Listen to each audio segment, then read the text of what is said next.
the valve's size, structure, and material requirements. A model is created on the computer.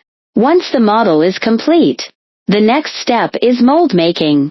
Cutting tools, based on the modeling data, carve into polystyrene foam boards to create the mold's shape, which is used to make the aluminum mold.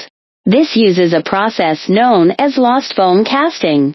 The complete foam model is buried in casting sand, and molten aluminum is then poured in. The foam vaporizes under the heat and disappears, and the molten metal fills the space left by the foam.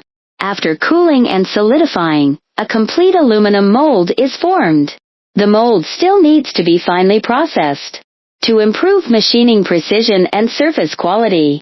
This aluminum mold is not used to cast the valve directly, but to mass-produce foam models.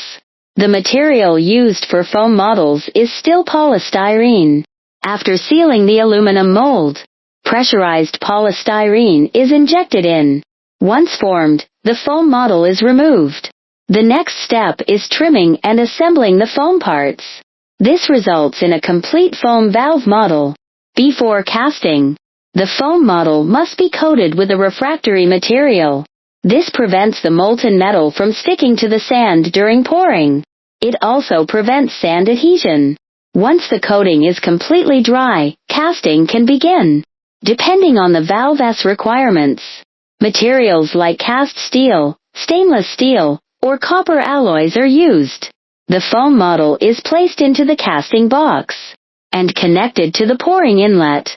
The entire box is filled with casting sand until it is fully buried. A funnel is then installed to facilitate pouring.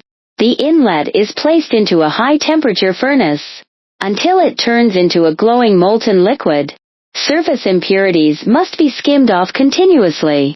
Once the temperature is right, the metal is poured into the dry mold. This also follows the lost foam casting principle. The molten metal melts the polystyrene model and takes its place. After cooling and solidifying, the valve casting is formed. The next step is precision machining of the casting. First, the surface is treated by placing it in a cabinet, where it undergoes shot blasting to make it smoother. Next, on the lathe, the ports and openings are turned and chamfered to remove any excess burrs and achieve precise dimensions and shapes. Holes are also drilled to facilitate fitting installation and pipeline connection. The finished valve must undergo pressure testing to ensure it meets design and quality standards. This is also a key step for checking defect and performance. Qualified valves are then painted to improve corrosion resistance.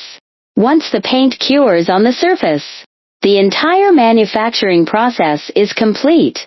Who would have thought that making a valve involved so many steps?